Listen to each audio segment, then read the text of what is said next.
Genesis 29. Ruby, the red miniature pinscher, sat comfortably in her den surrounded by her wide-eyed puppies.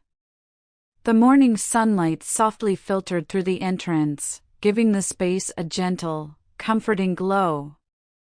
With the sacred book open on her lap, Ruby prepared to share another piece of the ancient lineage.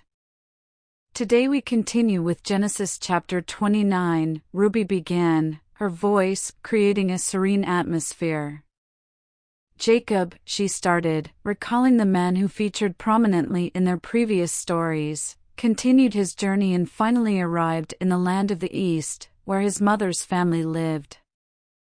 As Ruby described Jacob's arrival, her puppies leaned in closer, captivated by the tale. There, by a well, he met a beautiful shepherdess named Rachel. Ruby continued, her voice softening. Rachel was the daughter of his mother's brother, Laban.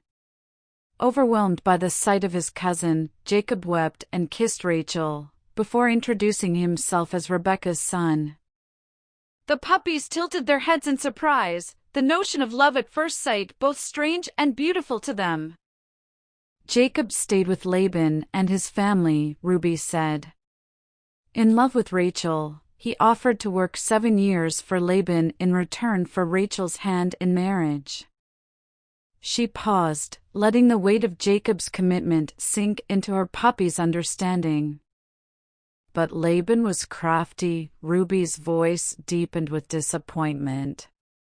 After 7 years, when Jacob asked for his wife, Laban deceived him.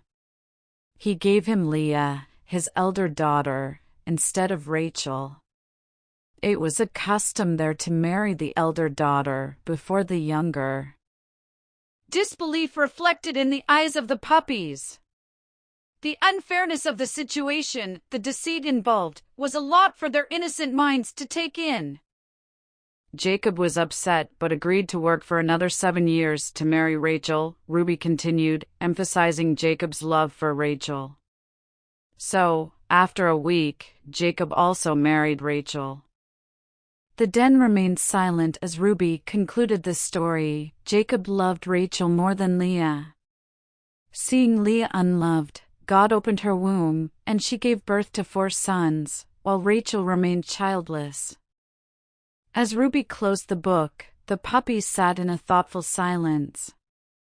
This chapter had introduced them to the reality of deceit, disappointment, and disparity, but also the power of love and divine intervention. It was a lot to take in, but as always, the puppies appreciated the lessons learned from the ancient stories, their understanding of life and its complexities growing with each tale.